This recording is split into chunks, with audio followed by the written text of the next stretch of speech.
Welcome to the Undivide Project podcast, Changemakers Edition. I'm Monica Sanders, and part of our work at the Undivide Project is to uplift people who are working for people, the public, and the planet. And I am so excited to be joined today by Mr. Sven Erni, who is the founder of Impact Acoustics AG. Thank you so much for joining me, Sven. Thank you very much, Monica, for having me. Absolutely. So first of all, tell me a little bit about your company and how and why you started it. Well, I try to keep it short and easy. We are a young company. We are now 4 years old. We are a little bit over 100 people strong, operating all around the world. We have 3 different production centers in Asia and in Europe. And we're producing acoustic solutions. So it's like we're producing products against the echo in a room. So like, the echo from a church, for example. So those are like products that cut down the reverberation time. And we produce those products out of sustainable materials, ideally, and that's also where our journey goes to, really to truly circular products, or if I better say, like sustainable circular products. But I think we get to this a little bit later. How I got this idea, it's a long journey. I'm born into a family of restaurateurs and hoteliers. We have been entrepreneurs for a long time. Being an employee, I started that in the beginning, but it didn't really work out for me. So I had different ideas. I started off as a sandwich maker. I ended up in Shanghai founding a real estate platform and finally landed in Malaysia, where I met my co-founder and husband more than 15 years ago. He's an architect, and that's where I also developed the passion for architecture, or where I could actually live it. And at that time, I worked with Jeff very often on the concept. So I'm more the sales and marketing person, whereas he is the architect. And the story of product always interested me a lot. And even 15 years ago, some initial or first movers started to have some sustainable products. And we put that obviously in the story, in the pitch to a project of my husband. So the interest was there for a long time.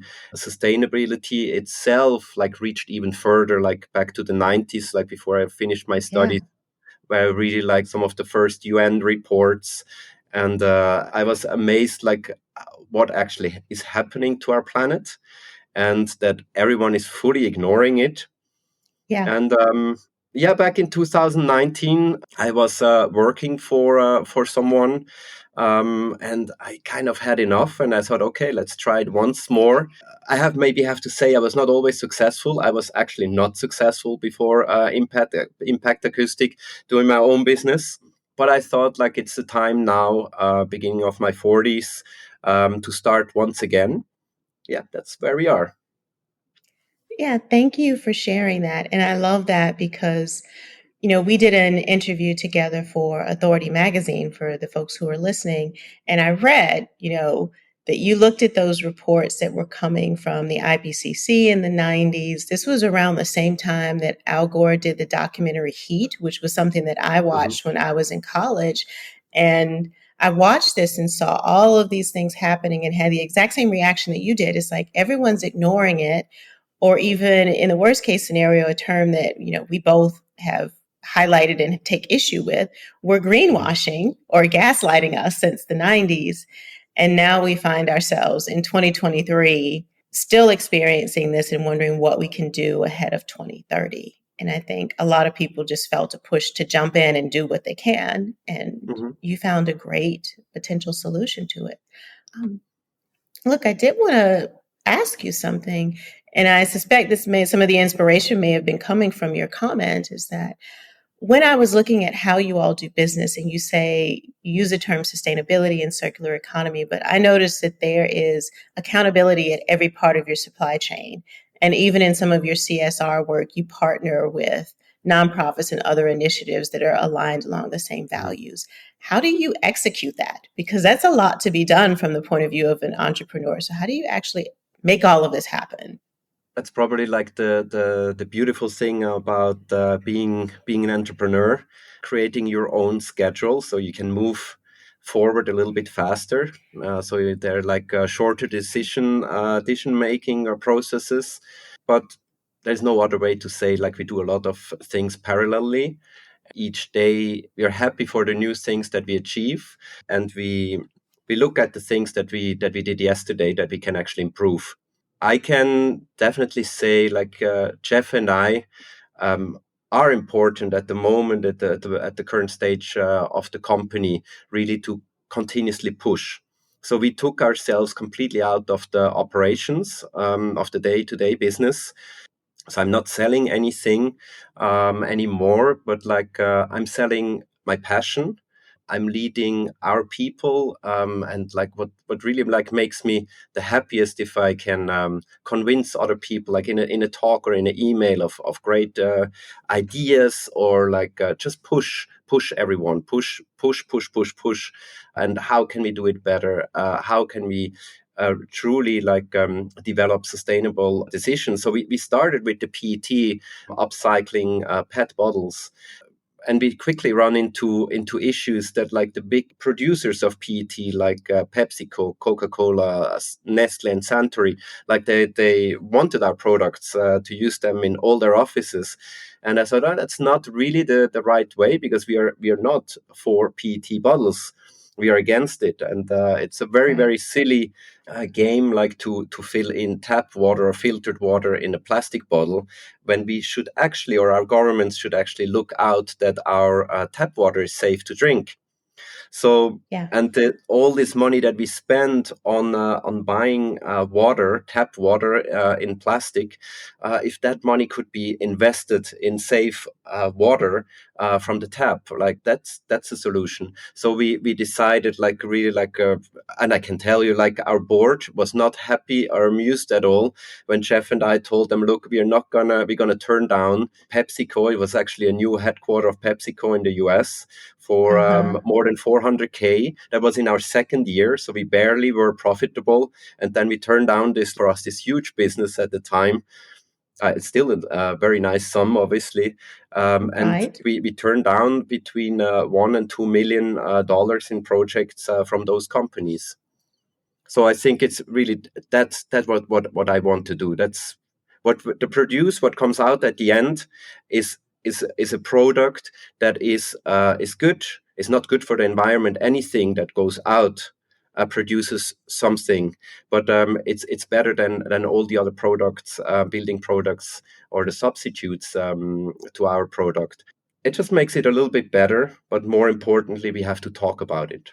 Yeah, I appreciate you saying that we have to talk about it. And also, I love that story because whether you're a social impact entrepreneur, you're in a tech startup, you're doing nonprofits, there comes a moment when you do have to make a value based choice as to, Mhm. do I accept this business proposal, this donor, or do I pass this up? Because everything comes at a cost. And you made a very critical decision that even though it would have been an influx of cash that you needed in that moment, the cost to the environment was too high, is what I'm getting from that. Yeah, or the message would definitely have been the wrong message.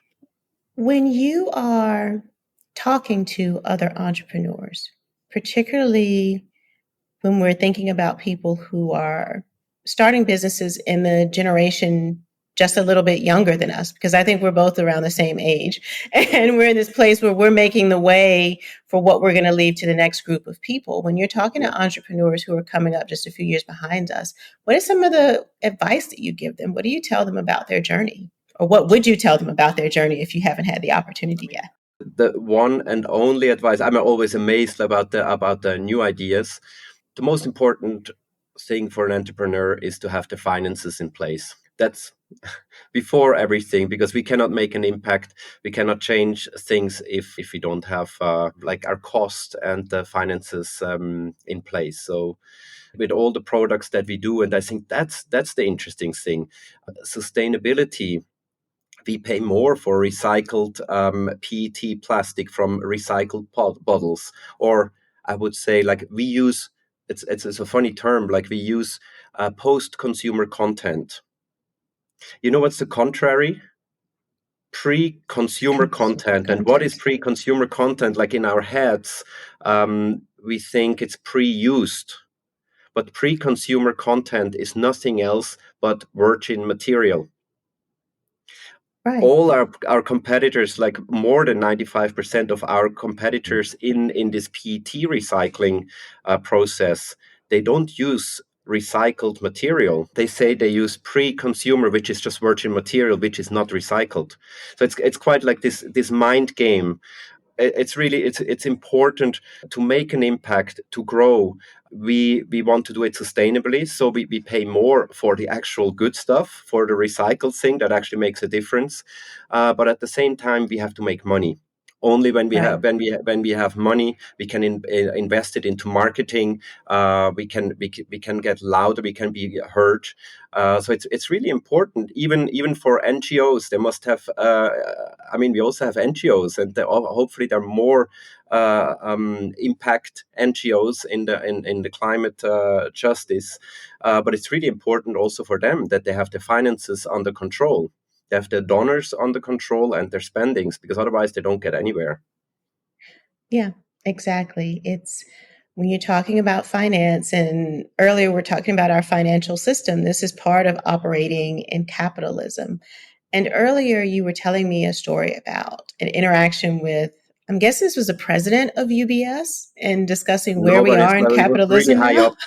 high up person in UBS, about where we are in capitalism now. With capitalism, I mean, it's a very a narrow path.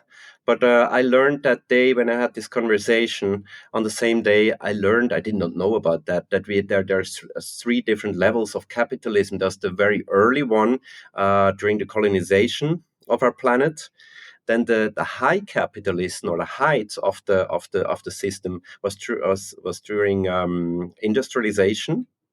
And since the end of the First World War, so 2008, 1918, so more than 100 years, we are now living in the late stage of capitalism. So I sometimes ask myself, and I think, what is the next thing to happen? Is there a more Yeah. sustainable path forward, without the continuous and extreme growth of our population, growth of our spendings, this continuous like need to grow, because otherwise the system actually collapses. Because when you think about it, 200 years ago, you were a farmer. I was a farmer. I definitely was a farmer. So we actually we did corn. Yeah. My family, we did corn. So it's like Erni in German. That's actually coming from corn. So we Oh, needed corn to get over the winter, to bake bread, to just to survive. But there was not such urge actually that we have to buy or build a bigger house or add another horse carriage. It was actually not part of the of this was not part of the game, of the system. So it's quite interesting. So I think there has to be something. Even I'm an entrepreneur and I'm part of the system, but I think in the long term, and when I say long term, over the next 20 years, there will be a shift to something else. I think there has to be, and it's interesting that you say that, because yes, we're from very different parts of the world, but around 1918, my family too were farmers. Um, Okay. different different crops. Farmers are soldiers because I'm in the United States, and so we played a particular role in the Second World War. But yeah, farmers are soldiers, and looking back on my grandparents and my great grandparents' land, the house was just enough to fit everyone who lived in the house, but there was no need to have multiple cars or continually having a larger house. There was plenty of green space around it, but it was used for farming. But there wasn't this urge to continually need more or consume more. And somewhere in this last 100 years, we developed that, and now we have to undo it. And I think some people are afraid of what an alternative to capitalism might look like. And I'm curious what you think. We're in a place where we need to not necessarily be scared of it, but embrace the fact that we can even dream about what the late stage of capitalism should look like. And maybe that's something that's sustainable and green or different. it definitely it will change. I mean, there are very very interesting developments. I'm not sure if you have heard like of the projects like in the line in Saudi Arabia, Yeah. where basically like a city like Manhattan is like just squeezed in a high rise that is 200 meters wide and then 500 meters high, and you could actually Yes. squeeze the whole Central Park and the whole island of Manhattan into such a small or in such a small footprint building, where you don't have cars, where you don't need to travel far. So like within 5 minutes walk, you can do your grocery, you can do your shopping. You have restaurants, you have sports grounds, you have parks. Which is quite interesting. So I definitely think that there are.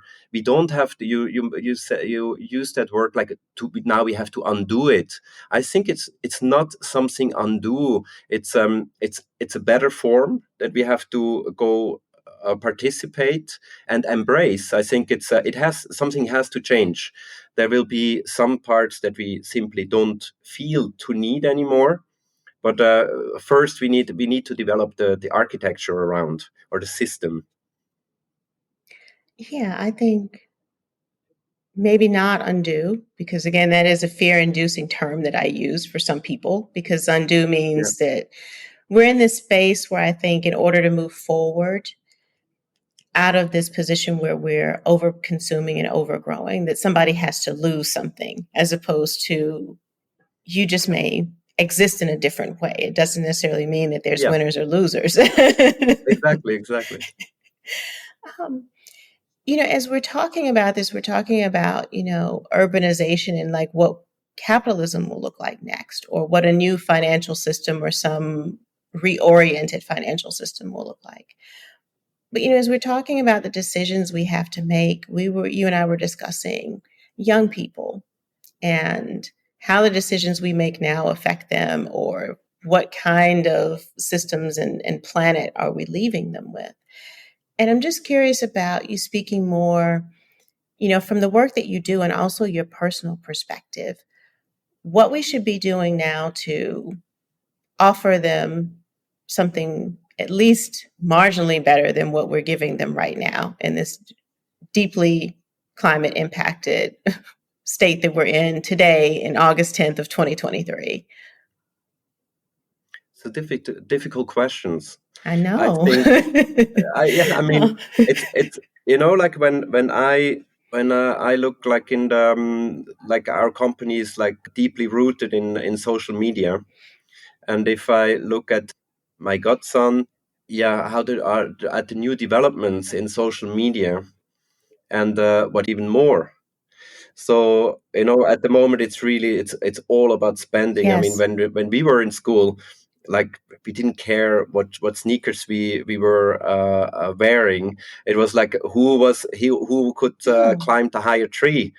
So it really there's kind of a shift, really, like to even more spending, and like bigger yachts and cars. And I mean, I sometimes find it difficult, like to follow that, and to see, like, I mean, I had this discussion several times with youngsters like 10, 12, 15-year old, and say, like, I don't get it, like passing by a soccer field, and like all the trash is just laid there, and then I feel like, oh my god, like now I'm like this old man, who complains to tell them to clean up their trash. So I didn't do it, Yes. but I asked question, like, how do you feel about it? And they don't care. So I really think it first. You were talking about the next 6 years. We all know that the window is closing, but I think the big impact will be happening after those 5 to 6 years, when we really see that the door is nearly closed. And I think what we leave to our kids, or to the next generation, really needs also the kids.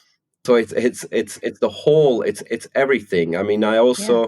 I know families where the kids are the drivers. And when we talk about the kids, like Greta, Yes. she made a huge impact, because for us, actually, it's difficult because we grew up like in the golden 80s, 90s, like where really this like overflow of absolutely everything. Baby boomers, our parents had money, like it was easy for them to get an apartment, to get a house and a nice car.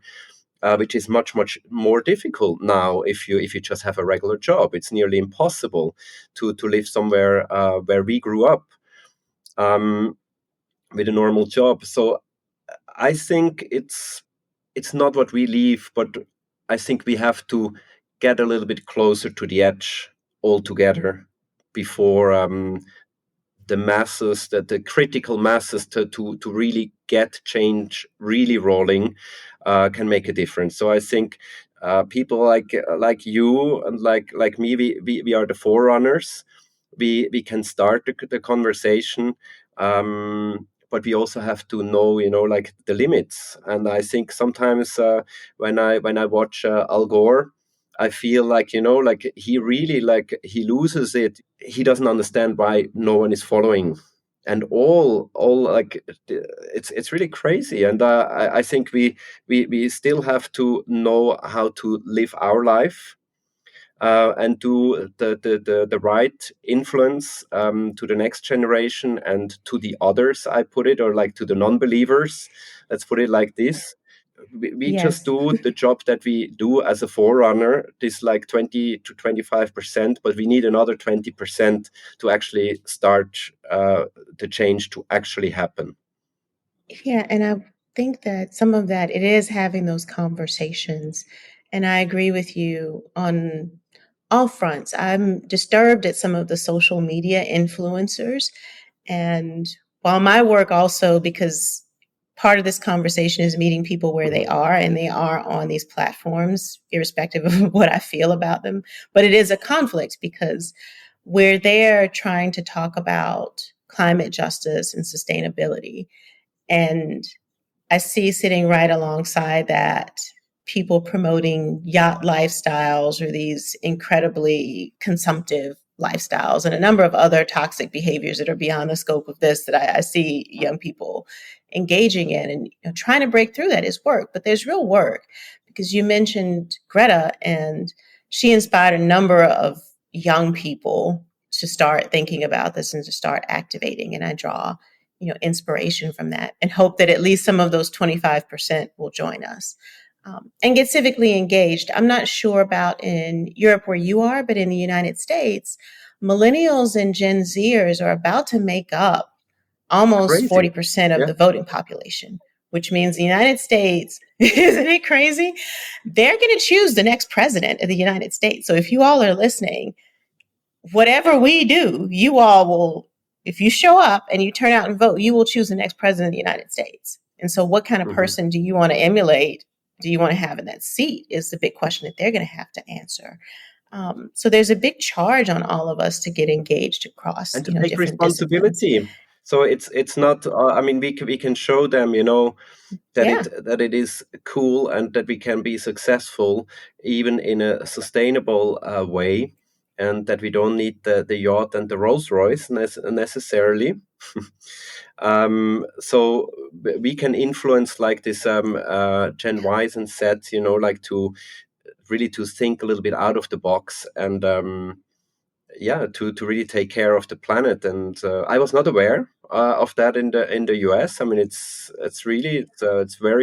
also very exciting. Yes. So that like the old generations, like our parents, who Yeah. really have a problem, most of them have issues. Like when I tell my mom, I mean, she takes a Mm-hmm. 1,000 milligram of calcium tablet a day, yet she thinks she has to take the mineral water because of the calcium, the bottled water. So I cannot change her anymore. But like since they become less and less important, it's really the new generation of Gen Ys and Zs that can really drive the change. And I hope they get it quickly and help us on this journey.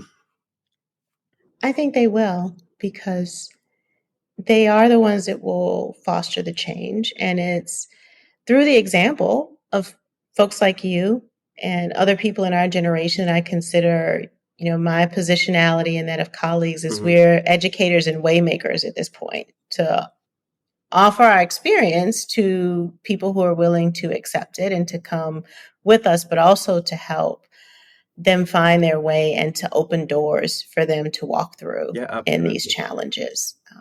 That is something that I find when I'm not doing this. I'm on sabbatical right now, but I teach. And so I interact with that generation quite a bit. And that's often the complaint is, I can't get into the job or I can't get the funding or I don't know how to interact with the system. And so what we really need is for some of you all to move out of the way and allow us to participate or to find a way to let us participate. Well, there's definitely at the Impact Acoustic, we definitely do that. We don't look at, I don't care about the university or like where you come from. What really matters is we have like when you apply at Impact, we have a very, it's not an easy, like most don't pass it, but it's a relatively easy, like a case study, and you have 1 hour to complete it, and that's it. So in this 1 hour out of this case study, we already know how you think you're, if you're dynamic, if you're flexible, if you're smart person. So we try to hire smart persons who can make an impact, who get it, who can deal with the constant change and development that you have to sustain when you work at our company. So it's quite challenging, I think, because we are continuously changing. Currently, we are applying at ISO standards, and it's so hard, like what we have been doing, like all the work we Oh, have done wow. like 6 months ago, like we basically have to shredder, and like all the processes, not all the process, but like a lot of the process changed already again. So it's because we feel like there are better ways to do certain things. So not only with developing new materials, but also like developing as an organization how we deal internally with each other, communication and so on. I mean, it's a continuous change, and for this we just need smart people, and not school smart, but people who can develop. And I think like some of our most successful colleagues, they have literally no education, so it's anything can happen. It's almost taking liberation theory and operationalizing it within your company. And that's very cool. Yeah, not something that we intend to do. It's just like I don't. I just want. We have daily tasks. We have challenges in the operation, not only concerning like sustainability and material development, but there's always something we can improve, and I think that's what we should focus on. Yeah, I think that's lovely because in a lot of times we say the language that lived experience is so important, and no university, no matter how whatever the brand name is, can provide you with that. That there's all sorts of talent and intelligence all over. And sometimes, like going through traditional structures keeps you from accessing that.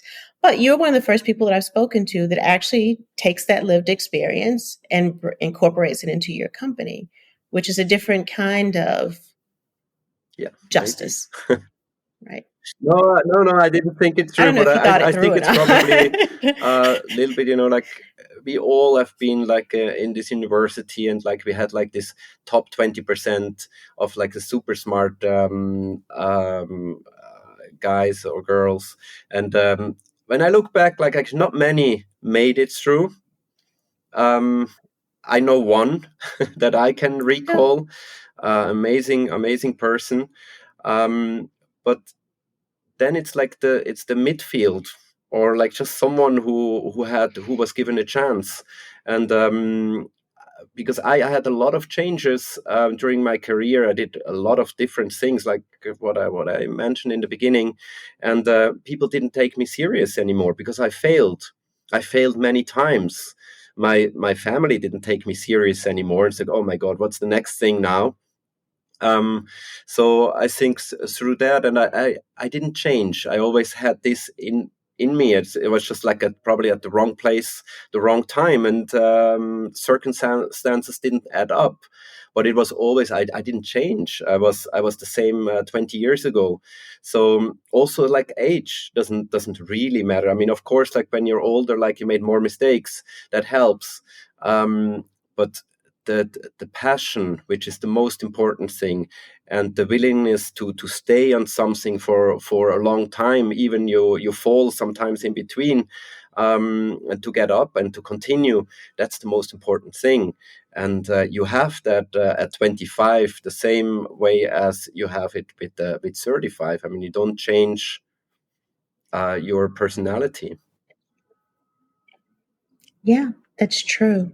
And thank you for sharing that. And I'm excited for you that your company has grown and continues to grow. And it looks like success to me in a number of different ways, both for yourself and for the people you're employing and trying to help. So thank you so much for your great work and for joining me today.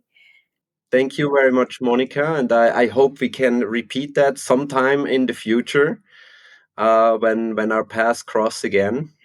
I certainly hope so. I have no intention of stopping, and you're not giving me energy that you have any intention of stopping. So we will see each other again. And to all of our listeners, thank you so much for joining us on the Undivide Project podcast, the Changemakers edition. You can find this podcast on all of your favorite podcast locations, Apple, Spotify, Deezer, and on YouTube as a video cast.